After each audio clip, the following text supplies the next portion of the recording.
Good afternoon, MI. Welcome to the 2025 MI Conversation Series. Today's event is presented to you by Z2 and Loudwire. Do we have any Iron Maiden fans in the house today? Some Bruce Dickinson fans in the way? Well, you're in the right place today. All right, then. Well, let's keep this party going. He is an author, producer, and musician, featured in MTV News, MSNBC, Billboard, The Hollywood Reporter, and has conducted several interviews with Will Ferrell, Metallica, Miley Cyrus, Chris Hemsworth, Robert Downey Jr., Halle Berry, Seth Rogen, Britney Spears, Harrison Ford, and many more.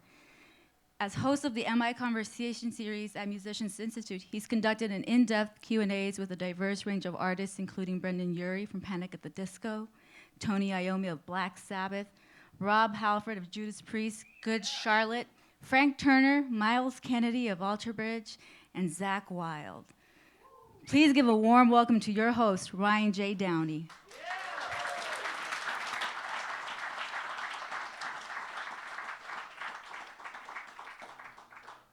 What's up, everybody?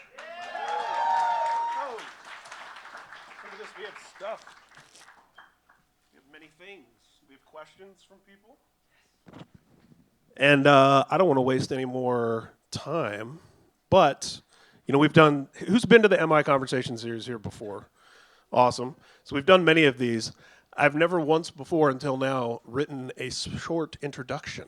So it goes as follows. First of all, I'm your friend, Ryan J. Downey. Welcome to the MI Conversation series.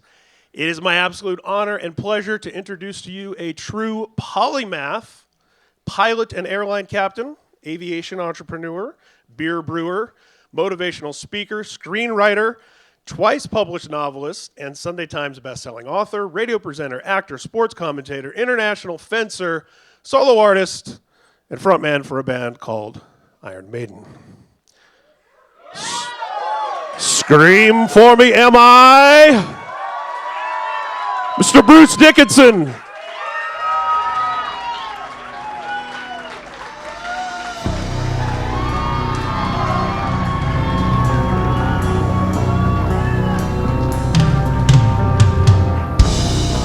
Hello. Super cool. Right. How crazy is this? Yeah. Who was that guy you were talking about earlier on? Because I just wandered in by mistake and you just talking Some about this guy, he does fencing, he flies planes, he's crazy. Yeah. Well, I sing a bit as well. Absolutely nuts. So the Mandrake Project arrived just about a year ago, actually. I think it was March of last year. Yep. It was in the top 5 of the year-end album list in 2024, and Rolling Stone's metal album list. Loudwire, who's one of our sponsors today. How do you feel about the reception to that record, particularly given that you hadn't done a solo record in a very long time? Yeah, I mean, it was great. I mean, honestly, the reception was great. The reaction to the band when we toured all through Europe was fantastic. I mean, obviously, we just did 2 or 3 shows here in Southern California just to kind of warm things up before we went down to Brazil. Yeah, there's some Brazilians out there. They're everywhere, including Brazil. I can already feel the "Come to Brazil" YouTube comments. Yeah. But it was brilliant, and people got it. I mean, not everybody is going to get everything you do. I mean, there's no reason. It's not compulsory. But I thought it was a really good, varied album. It was heavy, but it was emotional and stuff. So it was really good, and it worked really well live. I mean, in fact, this couple of tracks that we didn't play. Well, we've never actually played. We're going to be playing on the US tour. So, Shadow of the Gods, which is the most unplayed popular track on the record. So, so you get the benefit of that, and all the people in Europe will be jealous. You mentioned the warm-up shows in L.A. and Orange County that you did. Those were your first solo shows since, 2002, or maybe? Oh, my God, yeah. I mean, if even 2010, no, not even 2002. I mean, 25-something years. and the rest. I can't even remember the last show I did. It was like, I think I did one in Reseda, I remember, which we recorded with Yannick, which was pretty strange. Yes, but yeah, because it was like the full Hollywood film production thing, and not at all what I was particularly comfortable with. We wanted to kind of like a punky, kind of like in your face type thing, and instead we've got like Luma cranes and like a railroad track in front of the stage, and like 10 porter cabins with like catering and all the rest of it. I was just like, no, this is not very rock and roll, But hey, that was then. This is now. So yeah, we're going to have a lot of fun on this tour coming out. Yeah, we did the Observatory and 2 shows at the Whiskey as the house band of hell, which is kind of cool. We're still undecided whether or not to call ourselves, Bruce Dickinson in brackets, featuring the house band of hell. But I think it's kind of cool, and we kind of adjusted to all that. And we are a crew now. I mean, as a band. I mean, I've just been in the demo studio with everybody for the last 3 weeks, and we ended up with 18 tracks in 15 days. Some of which you've heard. I may or may not have heard some of this a few moments ago. And it's I don't want to get you mugged in the alleyway afterwards, but he does have some on it. It's going to be a really cool album, and obviously the guy that's producing it, Brendan Duffy, he mixed Mandrake.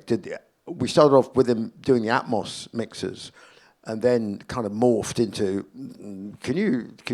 I take it you do stereo as well, So, yeah, and he's great. So we are just keeping the same crew on this record, and looking to record it next year, early next year. I've got some gaps, so from, January, February, March, April is kind of free zone for me next year, so... I was going to say next year, right? I'm going to look at this because I don't want to get this wrong. So Maiden's Run for Your Lives tour happens May 27th through August 2nd. Yo.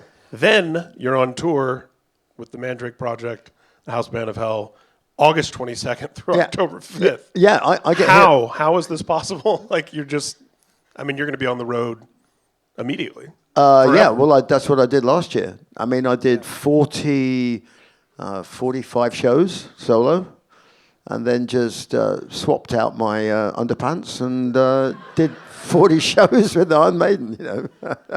I mean, it's absolutely bonkers. Where do you get that that drive and even just the physicality? I mean, you're well known for, just the intensity and the musicianship in your vocal performance, and then you're also running back and forth across these stages. And how are you doing that? I just do it. I mean, I'm supposed to be a singer, so I mean, you sing, right?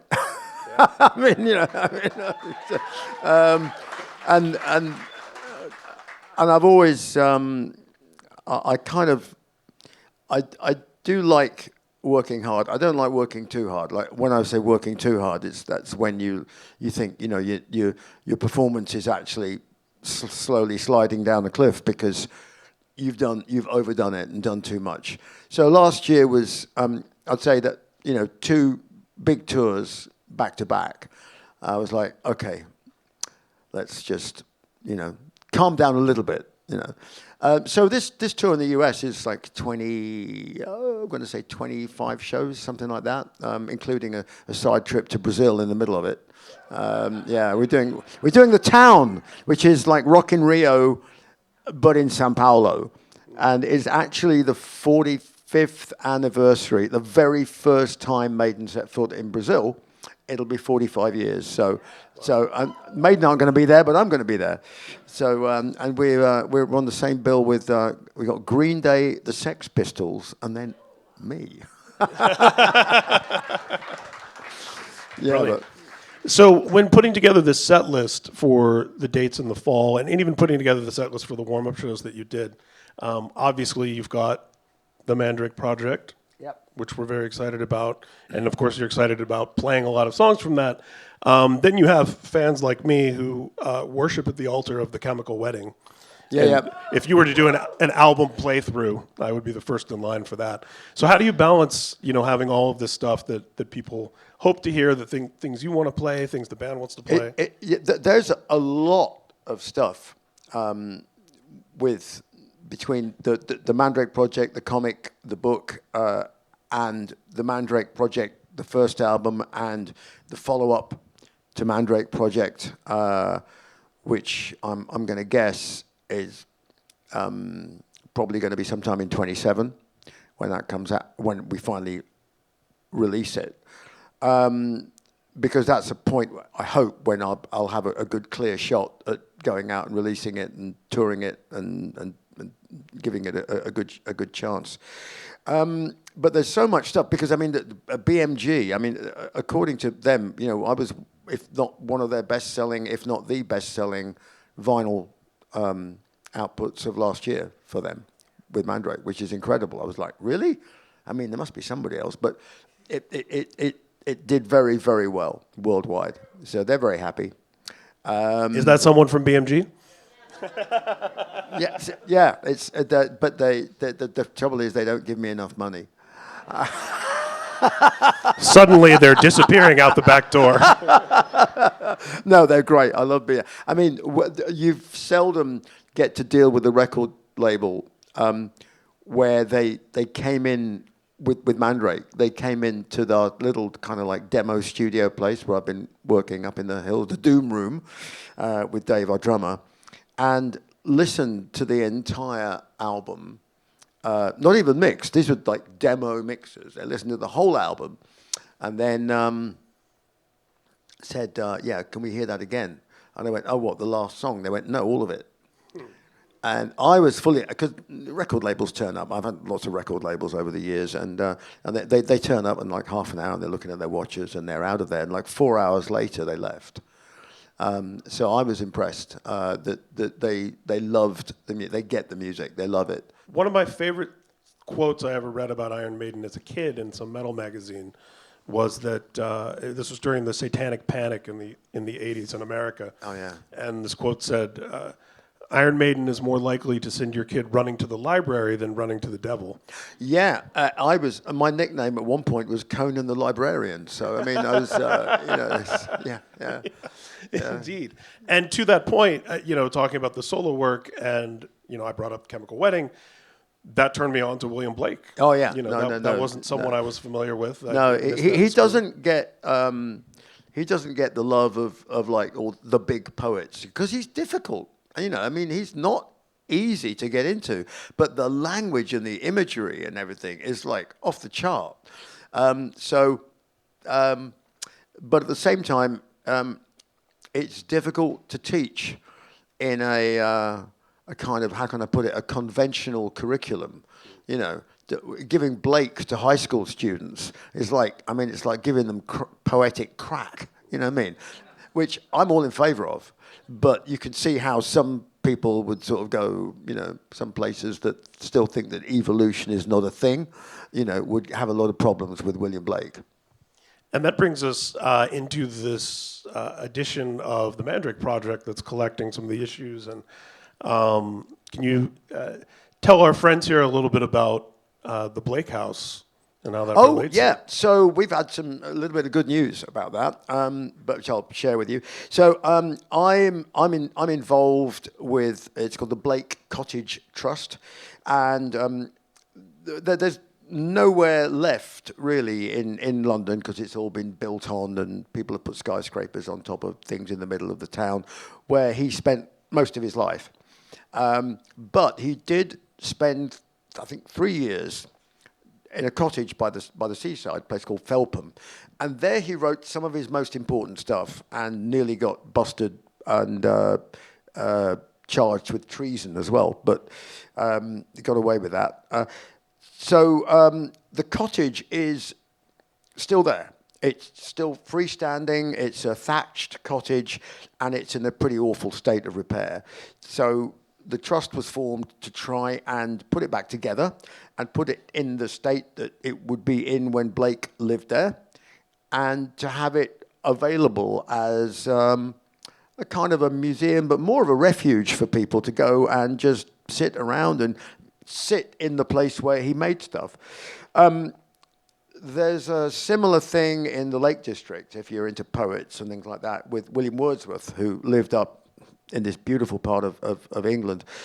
And his cottage is preserved up there as well. You can go there and just walk through his house exactly as it was when he was wandering lowly as a cloud and doing all of his stuff. So it's pretty cool. And if you want to visit his grave, he's buried in the local churchyard as well. So, which was the inspiration for the song Rain on the Graves. So there you go. It's wrapped up in a bow. Thank you. Yeah. So I wanted to ask you, this is a bit of a non sequitur, but I saw this came through in some of the questions, which I'll be getting to here soon. We have some questions from you folks in the audience, and I had this question as well. But the Ed Force One has been broken up into pieces, and now It has, yes. It's air tags. We used to just say, they're turning it into Coke cans, but no longer. You know, it turns into something infinitely more valuable, which is little bits of it that you can purchase, which is kind of cool. You know, They look cool. Those little air tags. They're quite well done. You know, which is good because we wouldn't like to do anything that was crappy. So yeah. But why did we lose Ed Force One? I think it's the question. She was just more valuable for her engines than for the rest of her.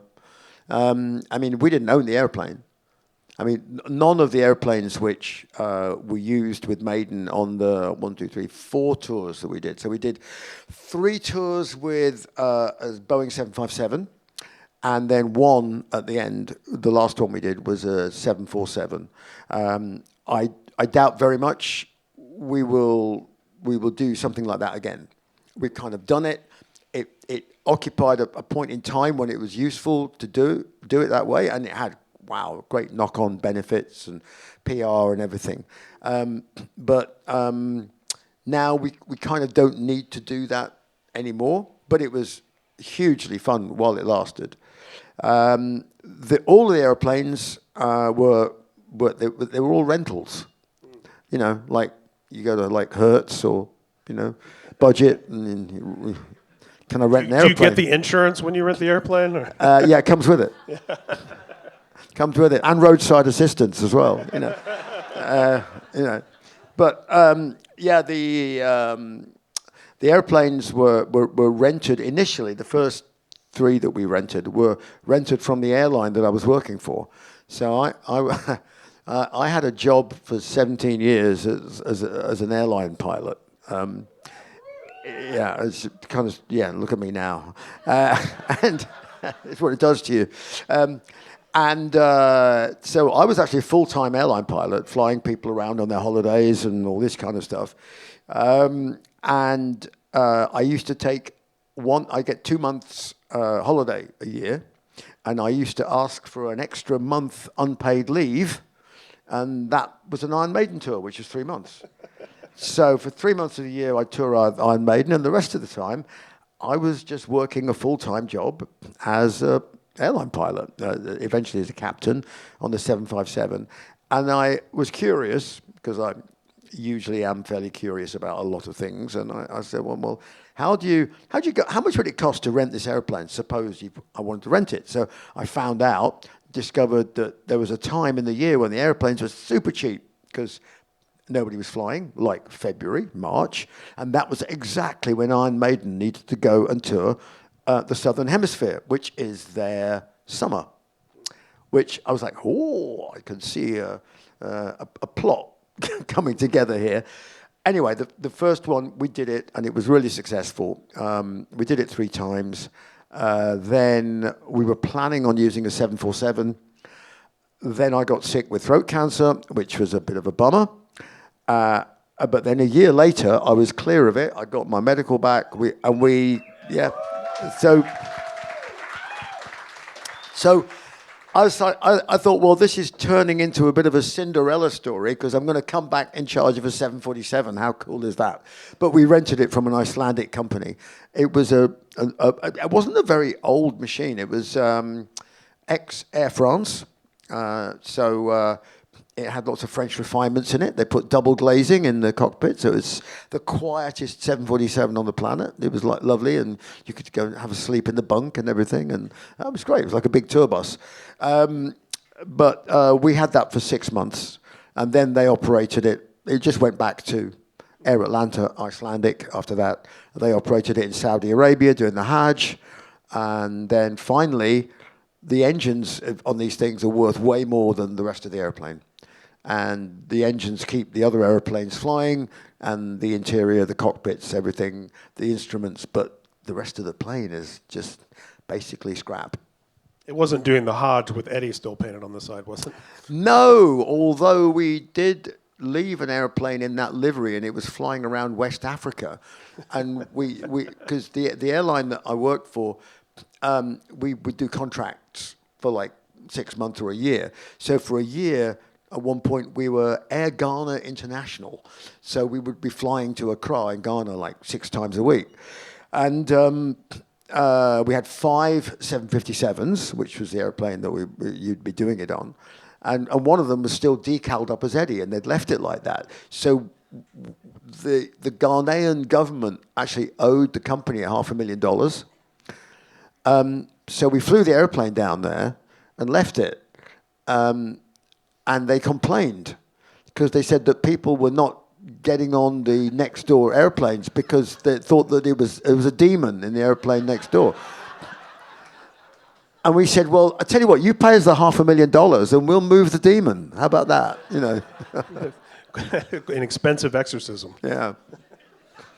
So you had this idea for the Mandrake Project kicking around for about a decade, right? Before you actually sat down. Yeah. So Mandrake Project, the comic, as it were, started out as basically as a marketing idea for like, how can I differentiate what is going to be a new record? And I'm thinking this is like 2013, 2014, when I was coming up with Shadow of the Gods and If Eternity Should Fail.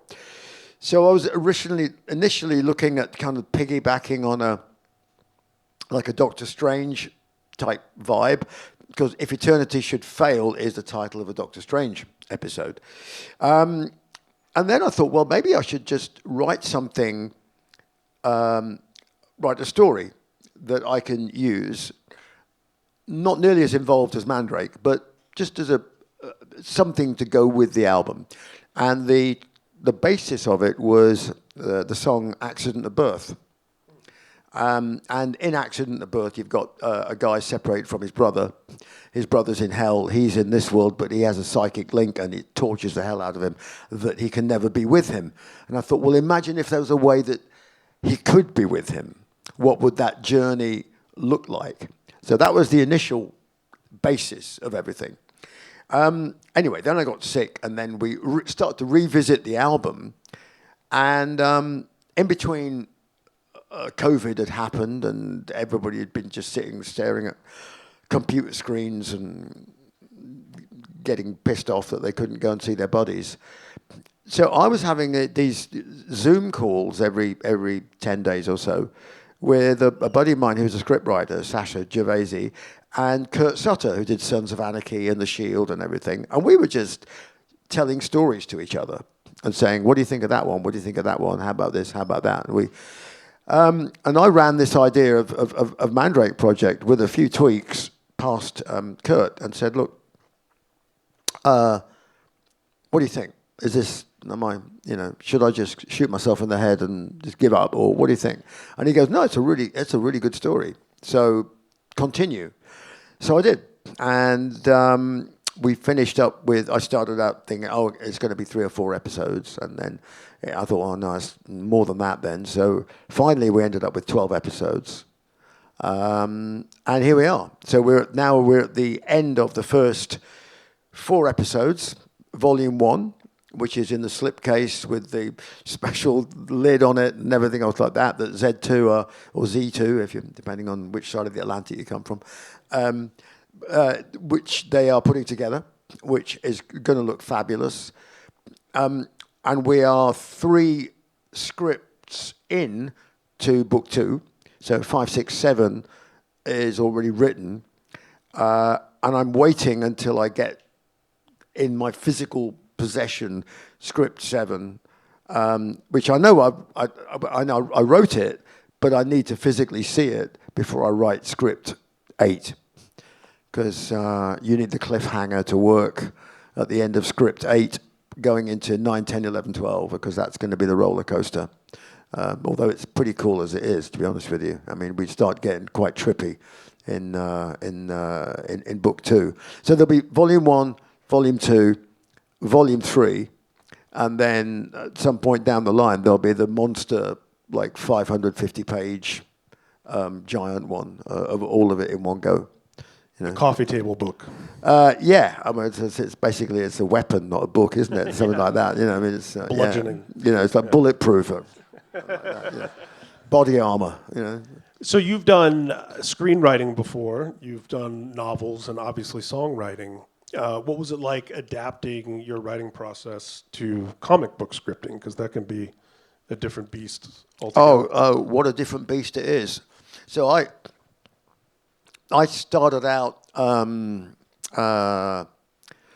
thinking it was like a screenplay. Because, in fact, what you're looking at when you're looking at a comic, you're kind of looking at a storyboard. Boom, right? So I thought, well, if you're looking at a storyboard, then surely you just write in screenplay kind of format, and bingo, you know, you got a comic. Just draw it, right? No. It's not like that at all. It's actually more complex and much more, what's the word? What's a big word? Reductive. So you really have to shave stuff down and not make it minimalist exactly, but every image, there's no room for images that don't convey story directly. And dialogue is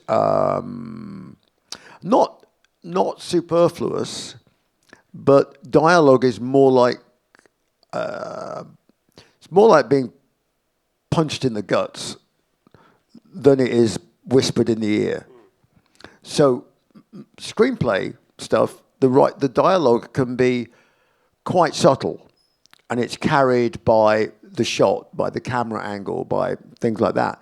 But in a comic, you don't get that. You get the image, and sometimes the dialogue just has to go boom like that, because there's not that much. There's space for subtlety a little bit, but it has to be super, super clear and dramatic. So that's kind of fun, getting used to stuff like that. You know, steady. That was dramatic. No, that's the Keith Moon. Keith Moon in the house. Poltergeist. Yeah. Yeah, you don't have an actor's performance to rely on to deliver some of that nuance. No, and so it's just the physical limitation of a page. You turn a page. Well, what happens on the frame before you turn the page? Because if there's a load of stuff, if you're halfway through a lot of really important stuff happening, and then you turn the page and I've lost, what? I have to turn it back and go, what's going on there? Blah, blah. So you need to try and make sure that it is seamless as you turn the page, that it evolves appropriately. And that's a difficult sense to judge. Now, I'm really lucky that I'm working with a guy called Tony Lee, who's won all kinds of awards and has been comics his whole life. So we get together. I'll write, and I do actually physically write. I mean, like actually pen on paper. Longhand, yeah. Yeah, longhand. So I'll write everything out, and then we'll just go and have a very long coffee for about 4 hours, and we'll turn that into a script. So I'll come to him with, like, I think I've got 6 and 7 written, Tony.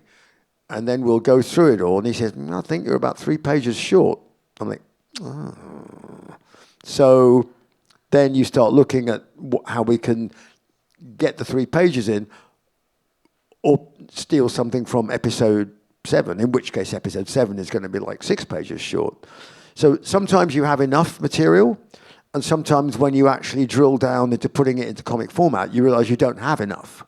But it's fun, you know. It's creative. It's what you do it for, you know. It's to play around with it. So yeah, it is great. But a great bunch of people to work with as well. I mean, Bill Sinkiewicz, the artist. One of my favorite comic artists of all time. Yeah. He's wonderful. He's a lovely guy as well. I mean, really, really nice guy.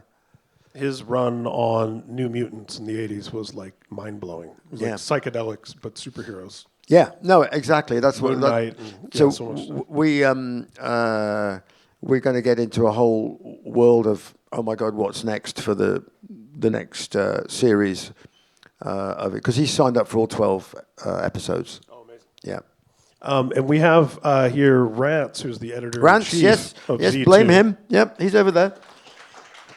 Oh, we've got a few of our friends from Z2 are here. One of the things I learned from Rance as a writer that I had never thought of before writing comics was sound design. Because obviously it's a silent medium. Yeah. You don't necessarily think about, and then, you think of the Batman 60s TV show. Pow, Fuck, zowie. But Rance taught me that, you can't have a page where no one's talking and there's no sound. Yeah. You just can't. I mean, you can, but... Yeah. It's. Did you find that was something new for you as well? You have to think about. You know what? Sound. Funnily enough, that's one thing that nobody has ever mentioned to me. Possibly because I'm quite a loud person. so that must be producing a lot of volume on the page. I don't know. Yeah. One of the things I love to do here with these conversations, especially with a room with a lot of students in it, is to talk origin stories. And I want to go way back for a little bit, if you'll indulge us, and talk about some of the first music that you heard that got you excited about music. And then at what point did you realize this isn't just something that I love, this is something I need to participate and create? I know the Beatles was in there for you. I know Deep Purple was 4 years old. The Beatles was in there at 4 years old, which, I mean, my grandfather was a coal miner, and I was raised by him for the first 3-4 years of my life, because my parents weren't around, because my mum was 15 when she got pregnant and 16 when I was born, so they went off and was kind of having a life. But my granddad was a bit of an early adopter. We had a television, which was rare. 1958, 59. Born in 58, those of you who have the... Yeah, born in 58, yeah. So we had a TV. So for one thing, that was kind of like, wow, what's going on there, it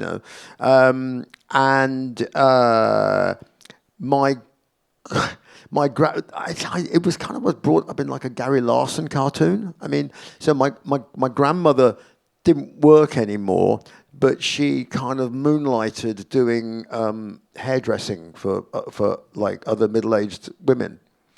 So the sitting room would often just be full of like damp-smelling hair, and 4 or 5 ladies all sat under a hairdryer with like a blue rinse, and they wanted me to go and do the twist to Chubby Checker.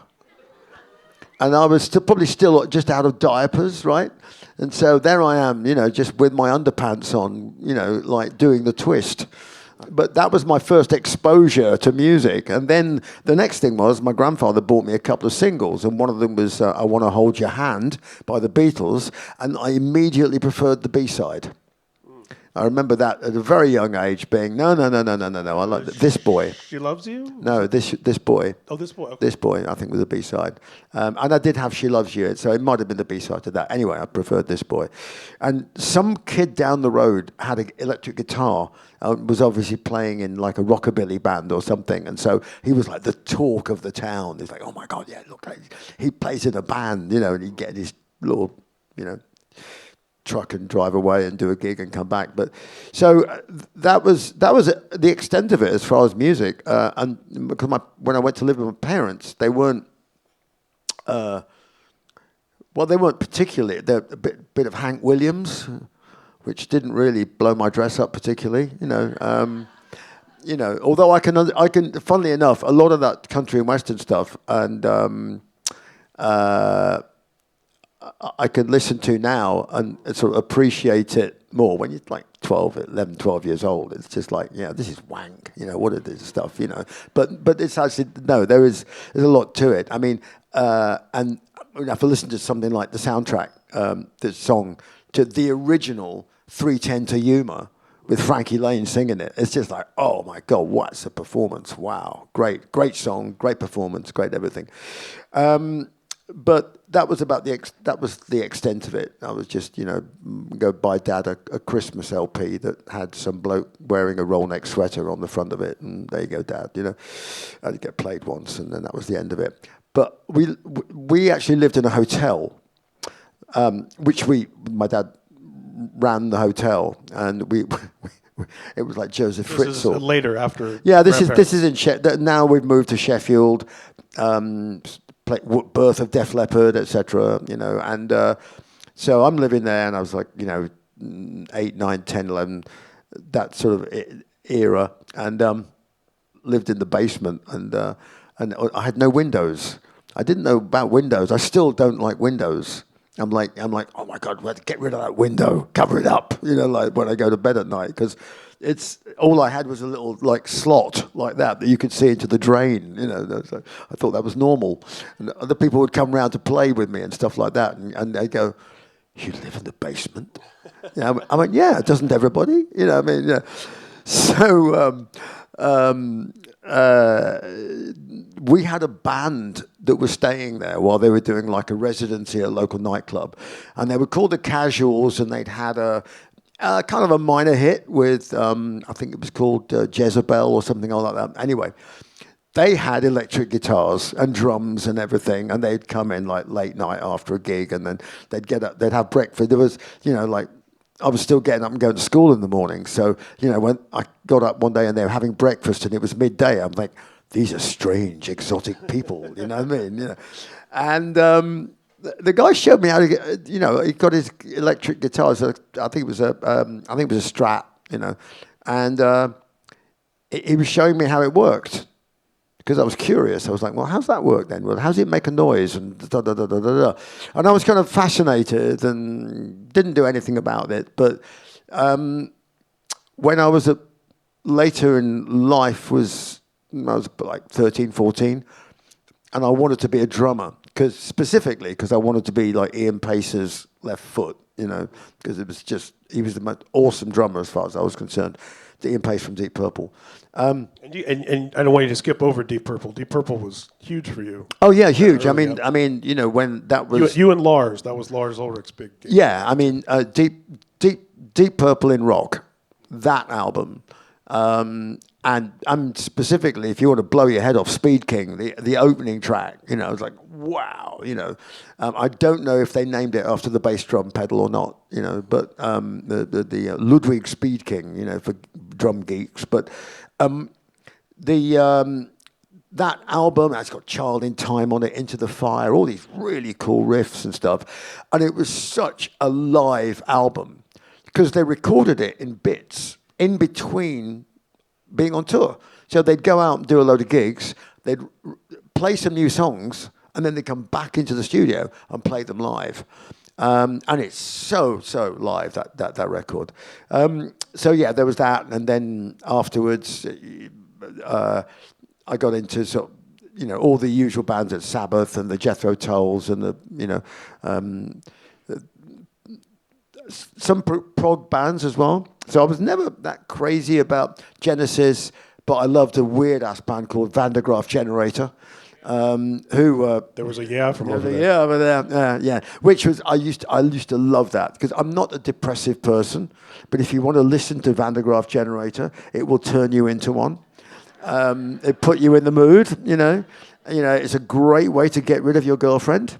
Just put the record on, and she just like slides out the door or out of the window.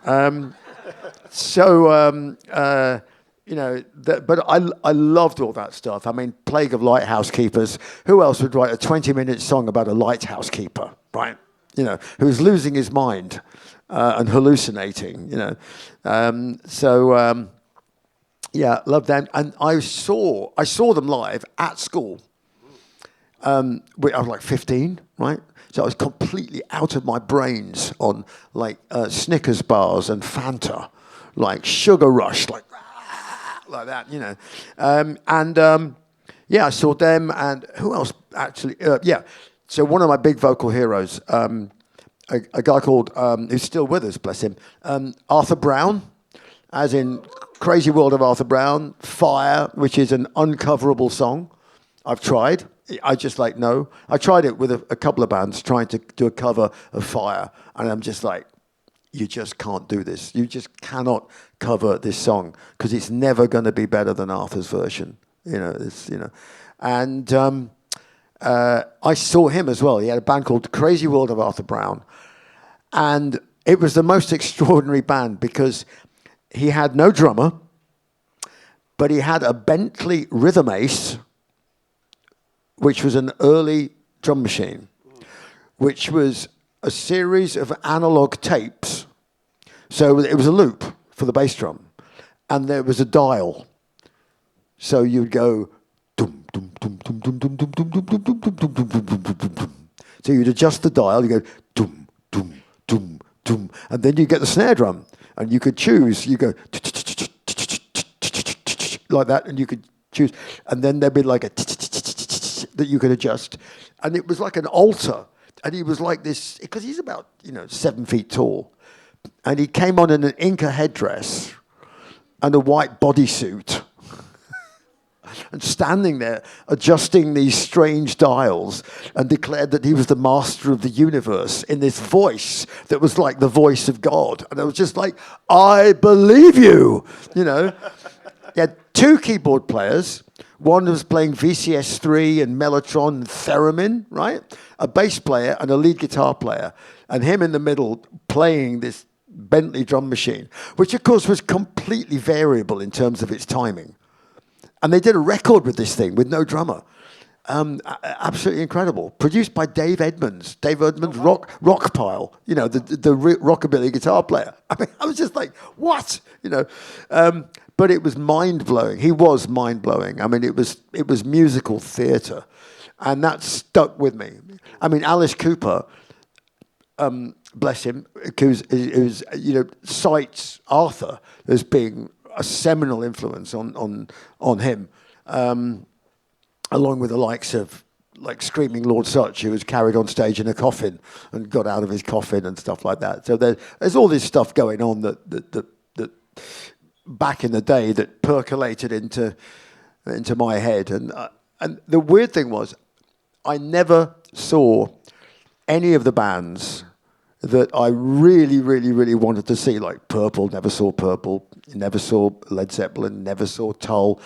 And I don't know if you know the story about the Marquis de Sade, who wrote all these like crazy sexual like diatribes. Things Lord Iffy boat race. Yeah, I think, and they're worse than Lord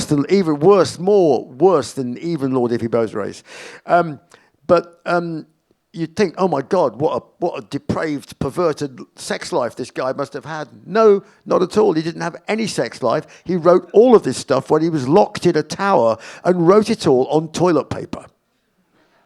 Right? This was a product of severe sexual frustration, right? Coming up with these extremities. And I was in the same situation because I was locked up in this boarding school. I couldn't see any of my favourite bands. So I imagined what they would be doing. And because I was kind of, 15, 16-year-old, high on sugar and bouncing off the walls, I imagined that that's what these bands did, right? Because their music made me want to do that. So why wouldn't they? And when I first saw, like, imagery of, like, Purple, I'm like, they just stand there. What? I loved Ian Anderson because he didn't.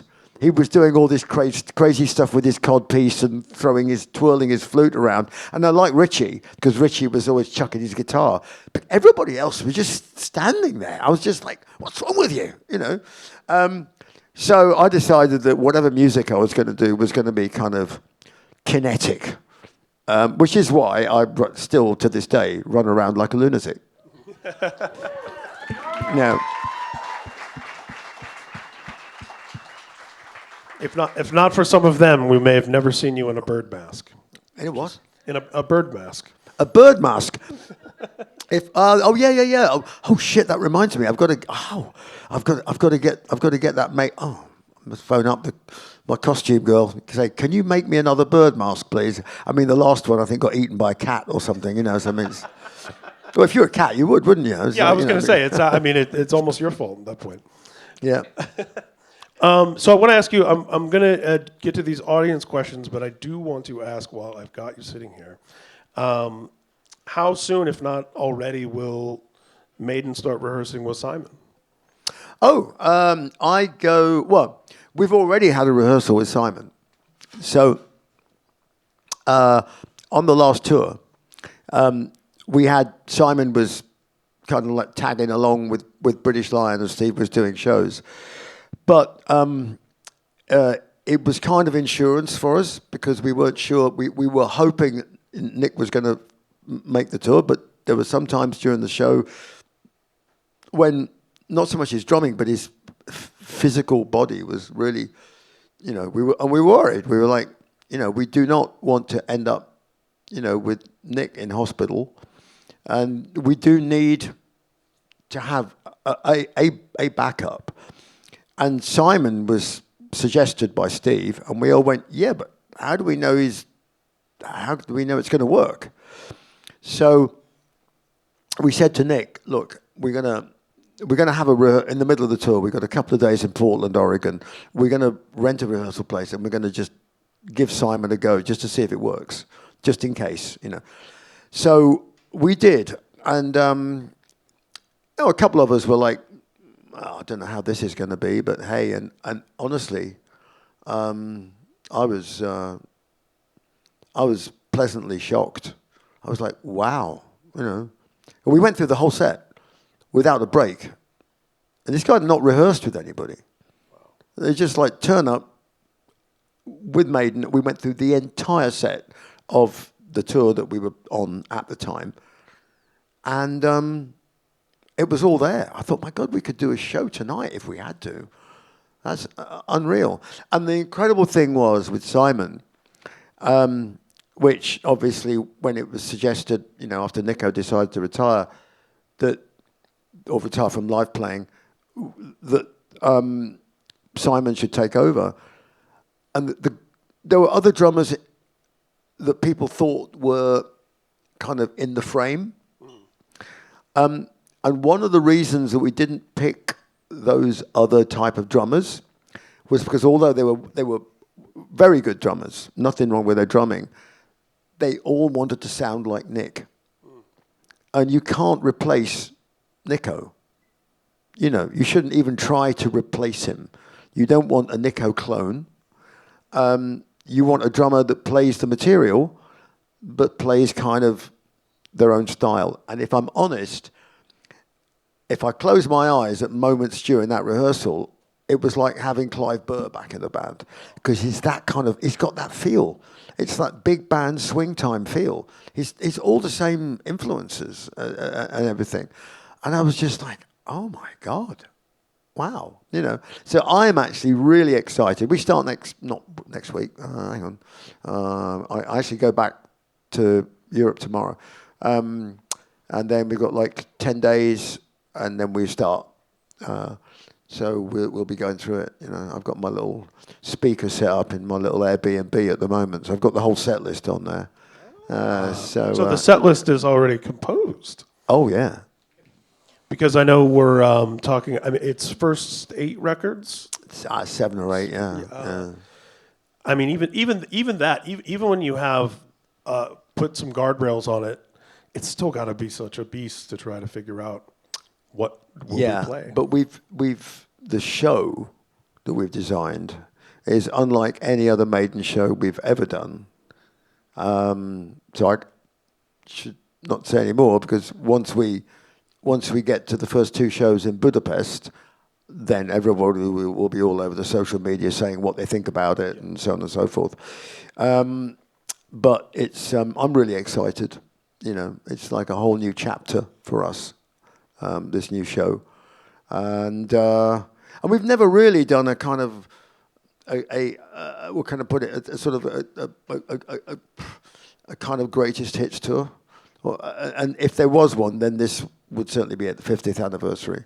I mean, the first 20, 25, 30 minutes is going to, I kid you not, is going to blow people's minds. They're going, I can't believe they're playing that, you know, so.